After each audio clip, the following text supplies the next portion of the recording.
today I'm very happy to have Mr.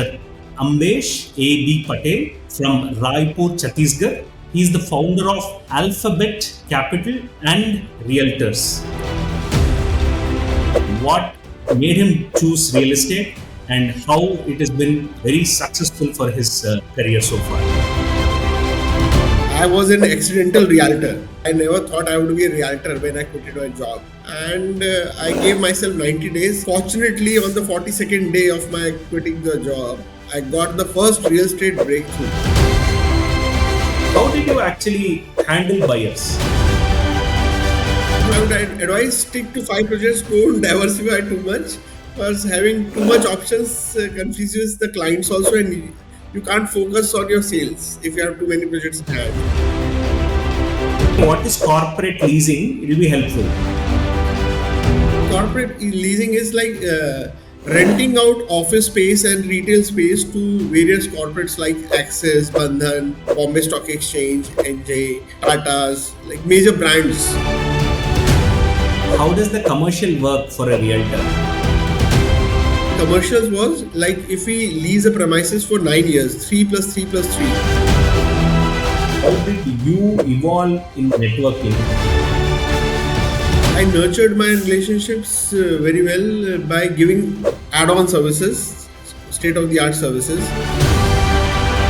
How have you really balanced your personal life?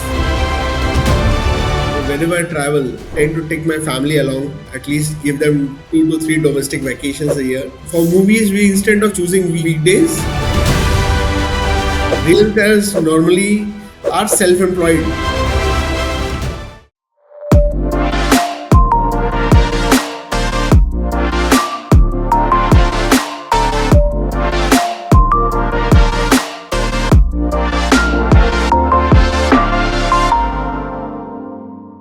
Welcome to Realiti Club podcast, where we dive deep into the journey of successful regional realtors from around the globe. I'm your host, Arun C.R. We will explore the inspiring stories, pivotal decisions, and remarkable qualities that have propelled our guests to success in the real estate industry. Whether you're a seasoned pro or just started out, join us as we uncover valuable insights and lessons learned from those who have navigated the path to greatness. This is Realiti Club, where realtors come to share, inspire, and elevate. Right? And today, I'm very happy to have Mr. Ammbesh Patel from Raipur, Chhattisgarh. He is the founder of Alphabet Capital and Realtors. Right? His career started in the field of financials and securities from as early as 2002, and later he diversified further to real estate from 2010. And in our earlier conversations, he was saying that today his major revenue stream is from real estate. So it is going to be very exciting to uncover what made him choose real estate and how it has been, very successful for his career so far. Hi, Ammbesh. It's all yours. Just give a small background of how it all started in 2002. From 2002 to 2010. Thank you so much, Arun, for inviting me to this show of yours, and I'm extremely honored to be here. So I started my journey as a banker, you can say. I started my career with ICICI Bank, and then further moved to various banks like Centurion Bank of Punjab, Kotak Mahindra Bank, then asset managements like ICICI Prudential Asset Management, Lotus India Mutual Fund. But you can say due to various transfers in the job profiles from one location to another, I was reluctant to having a change of location again and again. So on the final verge of my career, I decided I would quit my corporate job and venture into a business. So I started with all like securities, mutual funds, real estate, all into my bouquet, and started my career with real estate that way in 2010. In 2010, it was more of you didn't want to move around. That you said that job was actually pushing you to a lot more geographies and things. So having come to real estate, has the travel stopped, or do you still say that if you, after, I mean, after knowing what is real estate, in the last 14, 15 years now, from 2010, if you have to decide or quit your career and start real estate, what you have to tell Ambesh, who was 14 years younger? I should have quitted my job earlier because in today's world you have immense potential and opportunities in real estate sector. I was an accidental realtor. Basically, I never thought I would be a realtor when I quitted my job. So when I quitted my job, I already had an offer letter in my hand, and I had 3 months time to join that job. So what I did, I thought I will give it a shot, and I gave myself 90 days. If I do something good in these 90 days, it is okay. Otherwise, I'll join my job back. So fortunately, on the 42nd day of my quitting the job, I got the first real estate breakthrough. After having around 40, 50 client visits, I got my first real estate deal cracked. And the very same day, I decided I don't need to work for a 9 to 5 job anymore. Let me pose a different question. Like, okay, is it that easy, real estate? So anybody can just join and probably find their way in 45 days or 90 days? You have to be very focused, precise, and hardworking in real estate because when you are in a corporate job, the bosses are behind you. You get the motivation to work from your bosses and team. But when you are alone in the real estate sector, you have to be self motivated because you have to work hard on your own self, and you don't have anybody to push around. So hard work is key to success in real estate because you have to keep generating leads, keep uh, promoting products, and you have to sit on a project and work on it day in day out. So you can say patience is the key to real estate. You have to be patiently working hard because it takes time to crack a deal. So the conversion ratio we still find at 2%. If you do 100 site visits, you'll get leads, two closings. So for that two closing, you need to reach that 100 mark. Just to define that, right? So assuming to generate 100 leads, what normally you put in efforts? I mean, we are all speaking about primary real estate here, so for which you have to first go sign few brands, right? How do you collect information first place, and then you would go to lead generation probably later? I'm just saying, for a starter who's out of college now, he's listening, just think that, okay, he's starting today. What is the first step? He should go acquire inventory, right? Right. Having inventory is the basic requirement to be a successful realtor. So when I started my real estate career 14 years back, there was no social media, nothing like that. So at that point of time, I just took my bike, went to the top 50 builders of the city, met them, I convinced them that I come from this background, I can sell your product, what kind of commissions you can offer me, and I told that I have these kinds of contacts, so I can bring good number of clients to the table, and we can have a win-win situation for both. So out of 50, seven odd builders had some good confidence on me, so they shared their inventory with me and asked me, yes, you can market my product. Yes, seven only. So then, yeah, so they didn't buy that this is a corporate guy, he'll run back to his basic job, he won't stick back. But most of the builders had that notion. So then with time they were convinced that I was here to stay.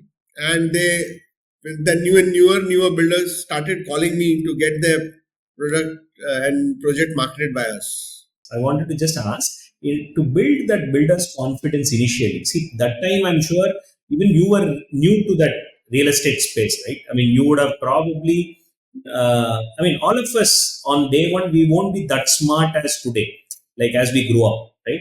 So on your initial days, probably if you would correct pitching yourself to that 50, uh, how do you think you would have probably pitched better, so that that 50 instead of 7, uh, 50 people would have probably, or probably 30 people would have accepted you on day one? Is it possible?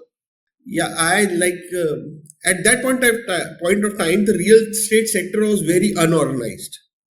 So I coined the word at that point, real estate organized, and I had told them how I will get their work organized and how the leads will and sale proceedings will work. At that point of time, they didn't had any, you can say, quoting price, a breakup of price, how what would be the registration. There was nothing in black and white because they used to pitch every client in a different way. So I standardized the format of pricing and presentation.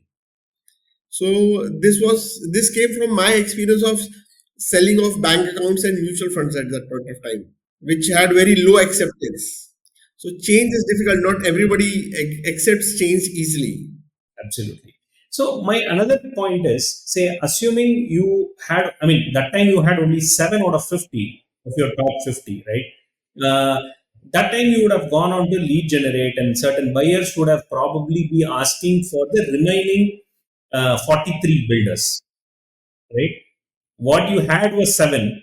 Uh, there were 43 who was not. They So, did. and how did you actually handle those buyers? Like my bandwidth at that point in time was not that good.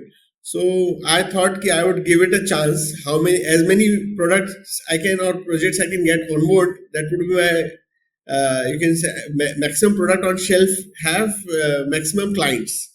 So I used to go to one builder and I used to tell him that I have four of these projects. If you give me yours, I can sell yours also.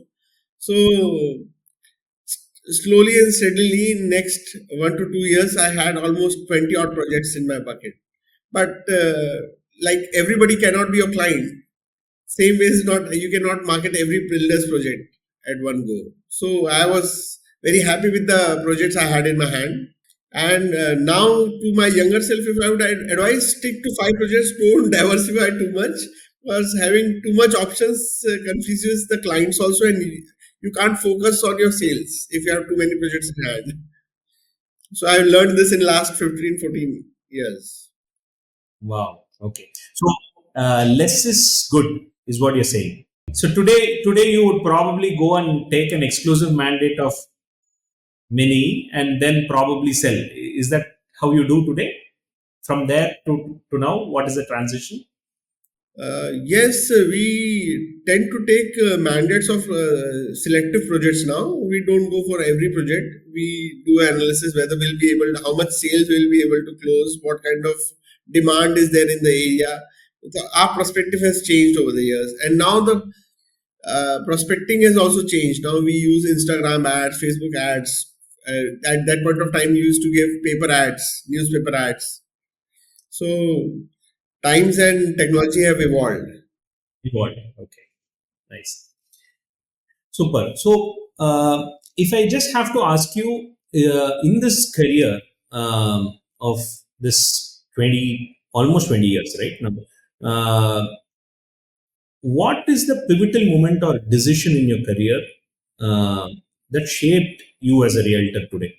There'll be some moment which always you think, hey, because of that, I think I became better. It could be anything. Like when I quitted my corporate job, most of my friends, when I started real estate, they were very skeptical about it. They said they were not convinced that it will be a good money making job, because I was in a good paying job earlier. So them saying that I cannot do it that well pushed me harder. And whenever I got a challenge that I was not into corporate leasing earlier. So in fourth year of my real estate career, I saw people doing corporate leasing and all, and they said it is good money, better than sales of projects. So I thought I'll give it a shot. Then I started venturing into it, learned how to, because I had good communication skills, I could write good emails to the clients, corporates, and all. So I started with corporate office. Now, just for the audience sake, if you could explain what is corporate leasing, it will be helpful. Yeah, like corporate leasing is like renting out office space and retail space to various corporates like Axis, Bandhan, Bombay Stock Exchange, NJ, Tata's, like major brands. Normally, they lease office and commercial premises for 5 years, 9 years, 15 years. So uh, we didn't have that much experience earlier. I had never done it, but in my third and fourth years of real estate, we started commercial leasing, and we did a survey like what kind of brokerage people were charging. So How does the commercial work for a realtor in yeah, like the commercials was like if we lease a premises for 9 years, 3 plus 3 plus 3, 9 years, in which the rental increment is 15 years every 3 years, we charge a brokerage of 3 months okay. to the landlord and 1 month to the tenant. So this way we work around 4 months rent as a revenue. Okay, understood. Understood. So it is almost equivalent to the sale of that property. Brokerage, if we sell that kind of a property, the volume is somewhat same. Better than you can say selling the property. That was a good turnaround in the real estate. We export that sector quite later. We could have done it earlier also. So, to build and nurture a relationship with clients and colleagues or building networks, right? That seems to be very much part of any realtor's profile, right? They are very high net worth individual. Every realtor, if you see in their region, they seem to be very much known or they know almost many of the networks, right? So, could you just elaborate as to how important it is? How did you evolve in that networking? How was it in 2010 and how is it now in 2014? So those are things if you could just nurturing relationship. I mean, that's the part. Like I nurtured my relationships very well by giving add-on services, state-of-the-art services. Like I told you earlier, it was a very unorganized sector. So earlier, getting the documentation done for the real estate transaction was quite monotonous. People were not aware what to get done and how to get it done, like how to update their land records and revenue records. We advise them properly on their existing real estate portfolio, how it is to be managed and what is wrong with it, and we advise them on how to get a succession plan in place. That was it. And like high net worth individuals in the city, we used to go and meet over a cup of tea and pitch them good projects. And over time, we built good relationship, and we kind of offered them free services on their existing real estate, how to go about it, how to develop it. So they kind of were convinced that we were here to help them. So it took some time to break the ice, but then we gelled on good. Yeah, like Giver's Gain. If you, that's a book by in BNI which is being distributed.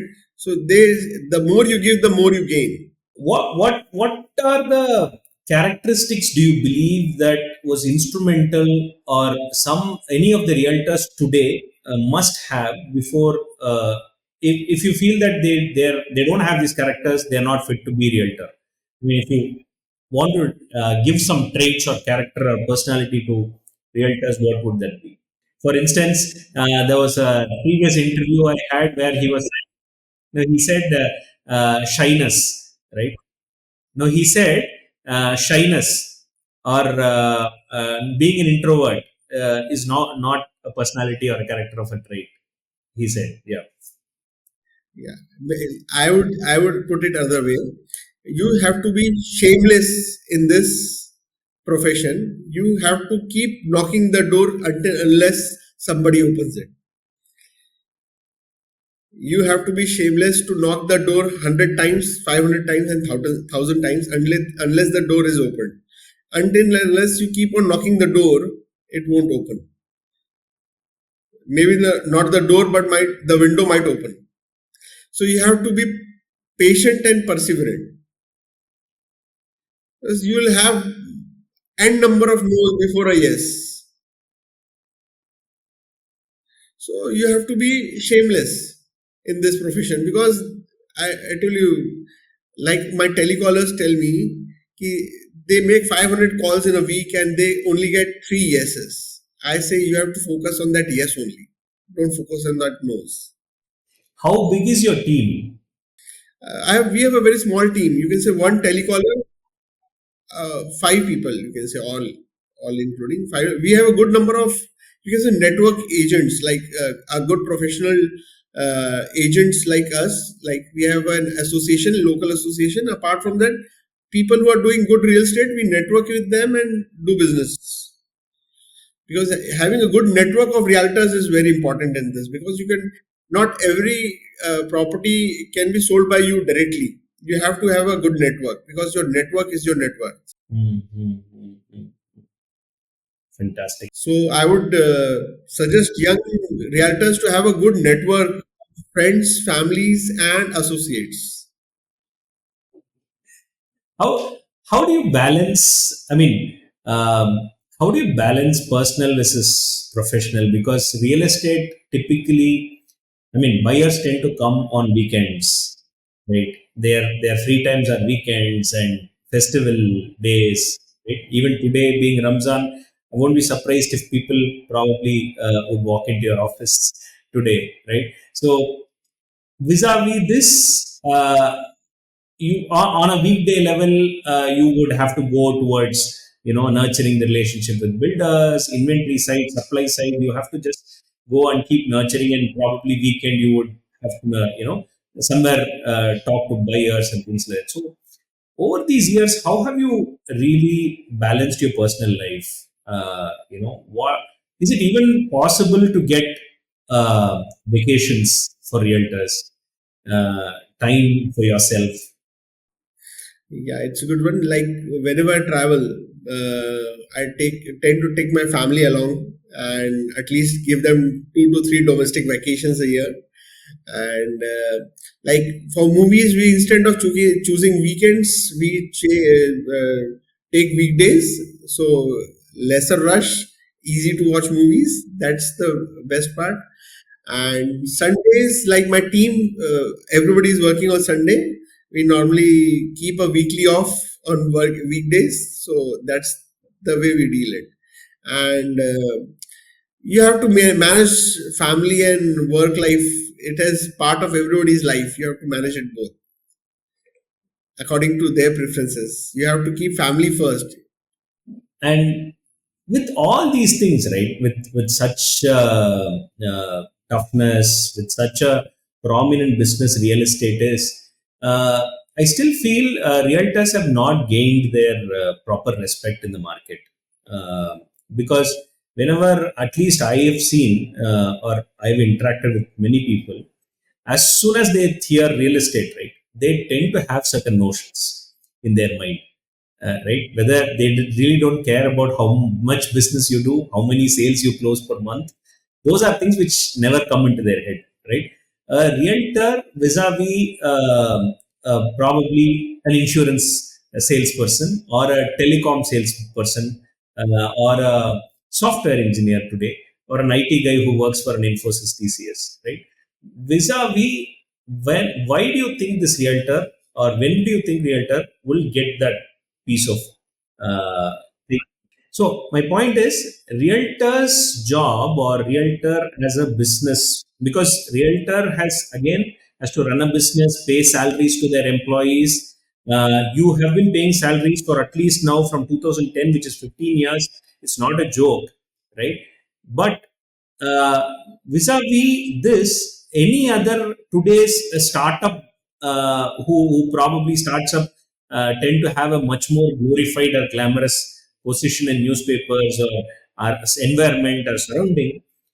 Similar ways, a fresher who would given a job in real estate vis-a-vis software BPO, right? Or a telecall, same telecall job in a insurance company. The insurance company seems to be much more glorious than real estate. Why do you think this happens, and is it possible to change, or is it changing already, or uh, just your views? Yeah, you're right about it. In earlier days, it was not a glorified job, and people never used to look it as an prospering career opportunity. But times are changing as far as I'm seeing it, and now people like the youngsters who I see joining the industry, they are more happy, and they are coming from insurance and banking sector, and making a good mark into the industry.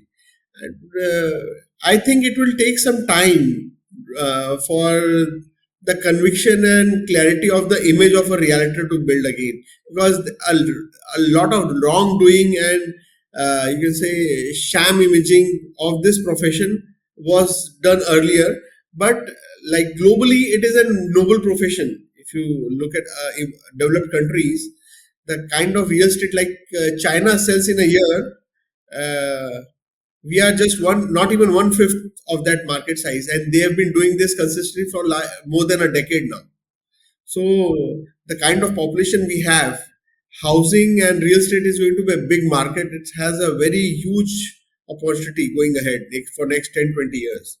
How much of technology has really impacted over the years? And today, with developers on one side talking about CRM and leads duplication to be avoided via CRM and things like that, a lot of developments which they tend to push. On the other side, RERA is really defining how brokers have to be, cautious, presentable, and things like that, right? Uh, Two things. One is, how do you make your company still young, relevant to today's world? Because digital world is it's all about more about the early 30s, right? As you are have to find more 30-year-old Ambesh, right, in your company to make sure that you are having the same enthusiasm to knock the doors 1,000 times and things like that. So one is, how do you have youngsters attract to your company, and two is, how do you cope or reinvent yourself towards the technology part, because the world around us is changing already. Technology has made a huge impact in real estate sector, I would say. Like earlier, there were no softwares or CRMs available for lead monitoring. We used to have a register and write the name number at one point of time when we started. Then we moved to Excel. Then from Excel, people have moved to CRM. Earlier, there was no WhatsApp, Facebook, Instagram ads. Now there are internet portals like 99, Magic Rates, and so on. So technology has evolved dramatically in last decade or so, and for both good and bad of the world. Like you said, duplication of leads. We have conflict of interest on lead duplications with a lot of builders, and we have to sort to arbitration. Like of we have to split our brokerage or reduce, renegotiate, so that also happens. So, and on the other hand, we tend to look for freshers. So earlier we used to recruit via, you can say, newspaper ads. Now you have so many options to have, like portals like Apna that give you free recruitment services. So now things have, now we tend to recruit via references more. Got it. How do you generate leads? Just to be curious, are you dependent on 99 acres magic brick still? Not much. We do it inorganically. Like reference is the major chunk of lead generation for us, and we promote. You can say canopy marketing, marketing in person near the project vicinity, and apart from that, we do a lot of activity based onboarding of clients that way, and we tend to cross sell our existing client portfolio in their you can say family and friends, and apart from that we cross sell our financial product customers to real estate. Superb, superb. So this is like super cool. So today, how many projects do you think you handle? Just out of curiosity, from that day till today, I just wanted to understand where you stand today. Like we have done almost more than 40 projects in last 14 years, on and off. And nowadays we stick to not mandating any projects. We do a soft agreement with the developer and builder, and tend to market, you can say, supermarket kind of a pitch to the clients. Whatever you want, we have in our shelf. You can choose from whatever suits you. How are buyers reacting to the supermarket sort of? Uh, I mean, you give a platter. How do they react to you? For primary, how why They are more happy with the offerings we have because they get an unbiased approach of offering, because we are not pushing a particular builder's project. So that leads to, you can say, giving them more options. So a client has more options when we give him a bouquet of offerings, and we tend to make it an unbiased advised according to his needs. In one line, I'll say it is a client first advisory model. when you give them as a platter, they are happy with the options, and basically you go for client first approach. You said right. So client first consulting is what you said, right? So do they pay brokerage? Yeah, they are happy with the offerings we have. Like if they have more options to choose from according to their needs, they are happy instead of pushing them a single builder's product. So they have, if they have five options to choose from, they are better positioned to take decision. Do they pay commissions, Ambesh? Like for builder projects, we don't. Yeah, for builder projects, we don't charge clients a commission.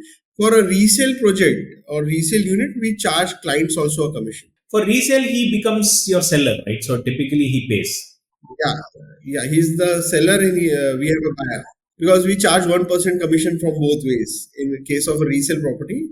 And normally in builder's case, they have a 2% slab. So we intend to have at least 1% one side commission plan. So yeah, well, one last question is that do you do home loans? You give home loan assistance to your customers? Yeah, we have a DSA and a corporate DSA tie-up, as well as a BSA tie-up with almost all the banks. So we help our clients if they don't have any idea of how to get procure a loan and how to do the due diligence, how to get the best deal. So we arrange the loan process for them, and we do it at lightning speed. What normally bank pays you? They pay you some commission also, right, for DSA? Yeah, yeah, 0.35% approx. More, it depends from 0.35% to 0.55.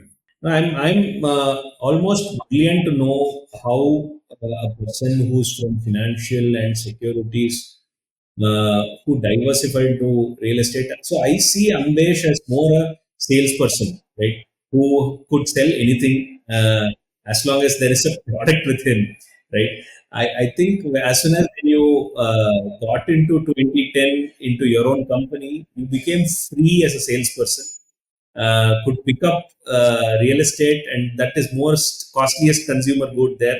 So, which was able to probably share things. So, I think your salesperson is what I could probably resonate with over the course, right? And that is something still I could see that you are still talking about how the conversions are, how not to hear the no's and hear only the yeses from for the week, right? So these are typical uh, things. So this is very fantastic because I don't know whether buyers out there and builders out there know that brokers tend to follow these processes, right? They also funnel, they also think of all these things before sharing the lead. So I'm not sure. So this is a great insight, Ambesh. So this is great conversations. I would say. And I'm sure those any salesperson out there would probably take inspiration from you to probably choose real estate to as one of the portfolio of theirs to start selling to them, and then probably just like you make it their primary revenue, right? So very fantastic having you, Amish, and even you spoke about your work life balance and the opportunities in real estate, home loan opportunities, lot of things. This is fantastic. uh, I'm very thrilled about the session, Ambesh. Thank you so much. If you have any few words to share, please feel free to. Thank you so much. Last thing I would like to add, like realtors normally are self-employed.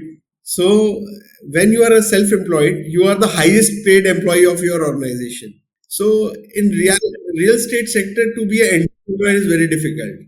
So being an entrepreneur in the real estate sector is a quite challenging job, because in other avenues of business, to be an entrepreneur, you can delegate a lot of work. But in real estate, because a lot of things are focused on you, so it is very difficult to make it an enterprise, because it is more of a self-employed business. Because in a self-employed business, you are the highest paid employee of the business. So a lot of things are stuck on you. So to delegate, as much as you delegate, that's better. But you cannot delegate everything in this business. So I would suggest, to evolve and grow this business of yours, you need to delegate some work and have some trust, because trust moves the world. Fantastic, Ambesh. Uh, Super session. And we would probably want you to join us whenever we would want to get some more insights of Raipur, Chhattisgarh, right? So, more in that perspective, also, we would want you to join us whenever possible. Thanks for this time, and happy to know the journey of yours. Thank you. Thank you so much. Thank you so much. It was a pleasure being here.